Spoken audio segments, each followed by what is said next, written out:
got so much more to fucking design on right now.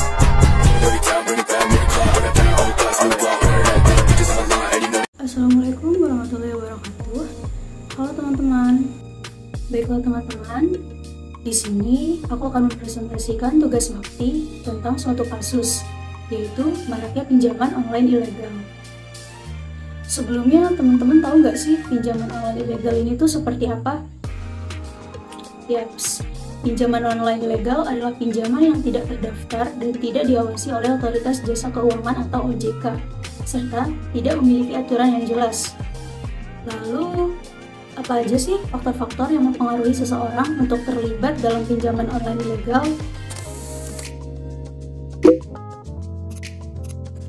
Ada 3 faktor yang mempengaruhi seseorang untuk terlibat dalam pinjaman online ilegal. Yang pertama itu adalah faktor budaya. Faktor budaya ini adalah kebiasaan suatu masyarakat dalam menanggapi sesuatu yang dianggap memiliki nilai dan kebiasaan, yang bisa dimulai ketika menerima informasi, pengetahuan tentang apa yang mereka rasakan. Contohnya tuh kayak gimana sih? Nih ya, masih cukup banyak masyarakat yang punya budaya literasi yang rendah, terutama generasi kita tuh bisa dibilang punya budaya literasi yang cukup rendah ya, sehingga memang harus diberikan pembiasaan literasi yang baik. Kurangnya literasi tentang pinjaman online inilah yang menyebabkan seseorang mudah untuk terlibat dalam pinjaman online. Kemudian juga budaya membayar utang pada orang lain. Ketika merasa tidak mampu membayar utang, sehingga langsung berpikir pinjaman online adalah satu-satunya jalan keluar dan dikarenakan dana cair yang lebih cepat. Yang kedua adalah faktor sosial. Faktor sosial ini adalah faktor yang dipengaruhi oleh orang-orang di sekitar kita dalam memberikan sebuah kepuasan atas keputusan. Maksudnya gimana nih? Misal, dalam memenuhi kebutuhan gaya hidup, orang yang terlibat pinjaman online ilegal ini cenderung berpikir untuk melakukan cara apapun agar dapat mengikuti gaya hidup orang di sekitarnya, sehingga menimbulkan perilaku konsumtif juga. Yang ketiga adalah faktor psikologis. Faktor psikologis ini adalah suatu hal yang dapat mempengaruhi tindakan diri dalam setiap masing-masing individu. Kalau ini contohnya tekanan ekonomi.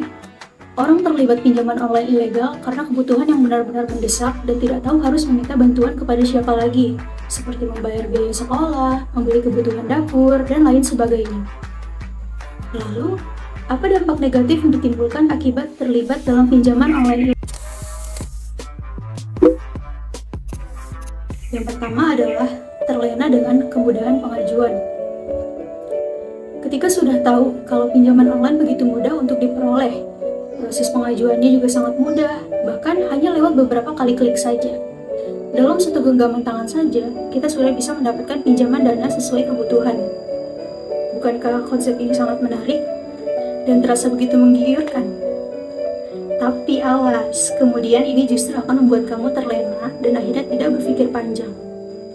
Bahkan, banyak orang di luar sana yang juga tergiur dengan nominal uang yang bisa dipinjam lewat layanan pinjaman online ini. Yang kedua adalah diteror oleh debt collector. Salah satu bahaya melakukan pinjaman online ilegal adalah kita bisa diteror terus oleh debt collector. Ini merupakan salah satu hal yang banyak dikeluhkan oleh para debitur pinjaman online. Banyak yang mengeluh, bahkan sampai menangis karena terus diteror oleh debt collector. Bahkan cara menerornya sudah jauh dari normal dan mengabaikan rasa kemanusiaan. Tentunya, hal ini akan membuat hidupmu jadi tidak nyaman dan akan selalu dihantui. Yang ketiga adalah penyalahgunaan data pribadi. Calon debitur yang mengajukan pinjaman di layanan pinjaman online biasanya akan diminta untuk mengumpulkan data pribadi. Padahal, kita tahu bahwa penggunaan data pribadi harus dilakukan dengan sangat hati-hati. Layanan pinjaman online juga biasanya meminta kita untuk mengunggah swafoto sambil menunjukkan KTP. Artinya, data pribadi akan terlihat dengan sangat jelas, dan hal ini bisa saja disalahgunakan jika layanan pinjaman online tersebut tidak terpercaya dan beroperasi secara ilegal.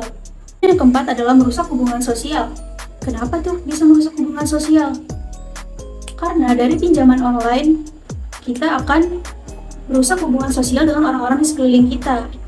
Perlu diketahui bahwa ketika kita mengajukan pinjaman online, kemudian kita diminta untuk memberi data orang terdekat sebagai jaminan. Jika kita terlambat membayar angsuran, maka orang tersebut bisa saja dihubungi dan diteror oleh debt collector. Kondisi ini akan merusak hubungan sosial dengan orang lain. Belum lagi jika muncul berita tidak benar mengenai layanan pinjaman online tersebut. Yang kelima adalah pemberlakuan denda yang tidak wajar. Selain mengenai layanan pinjaman online ilegal, bisa saja memberikan denda yang tidak wajar. Ini terjadi karena memang pinjaman online tersebut tidak punya aturan yang jelas dan mengubah aturan denda atau bunga sesuka hati. Akibatnya, memberatkan dan menambah angsuran kita. Pada akhirnya, kita malah akan semakin kesulitan untuk melunasi angsuran dan semakin diteror oleh debt collector. Lalu, bagaimana cara menghindari agar tidak terlibat dalam pinjaman online ilegal? Serta solusi apa sih kalau kita udah terlibat pinjaman online ilegal? Oke, yang pertama, kita harus bisa pastikan saat meminjam, kita meminjam hanya kepada vintage peer-to-peer lending yang terdaftar di OJK atau Otoritas Jasa Keuangan. Kemudian yang kedua adalah kita harus cek legalitas dan rekam jejak digital perusahaan pinjaman online tersebut. Kemudian, besar pinjaman yang diajukan sesuai dengan kebutuhan dan kemampuan bayar kita. Selanjutnya adalah meminjam uang untuk kepentingan yang produktif dalam rangka meningkatkan ekonomi keluarga. Dan sebelum meminjam, pahami manfaat, biaya, bunga, jangka waktu, denda, dan risikonya. Serta waspadai pencurian data pribadi. Nah, solusinya ketika kita sudah terlanjur terjerat dalam pinjaman online ilegal, disarankan agar segera melunasi kewajibannya terlebih dahulu ya, baik legal ataupun ilegal, daripada bermasalah nantinya. Nah, setelah secara bersamaan kita bisa melaporkan vintage ilegal tersebut ke Otoritas Jasa Keuangan, Kepolisian Republik Indonesia, serta Satgas Waspada Investasi. Memang, vintage ilegal tidak berada di bawah pengawasan Otoritas Jasa Keuangan.